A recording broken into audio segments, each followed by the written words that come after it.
Hi guys! Welcome ulit sa aking vlog. Ngayon kung bago ka lang ulit sa aking channel, please don't forget to follow share. So andito ako ngayon guys, magtatanim ako ng gabi. Kasi kahapon nag-harvest ako ng ilang puno. So nakakuha kami kahapon ng mga about 4 kilos. Pero kalimutan ko lang i-video. So ngayon, ito pinag-harvestan ko. Itanim natin ulit kasi magkakaroon pa ito ng panibagong laman. So linisin natin. Tapos, putulin. Yan. Tapos itatanim natin guys kasi kailangan natin magtanim para pag dumating yung panahon ng taghirap, tagutom, at least meron tayong makain. Meron tayong harvest. So tatanim natin guys.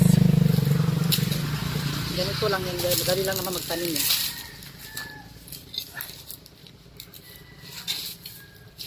Sa totoo lang guys, masakit pa yung paa ko pero kaya. Kaya to. Kapit lang.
So ayan guys, nakatanim na ako. So once again, kung bago ka lang ulit sa aking channel, please thank you for watching.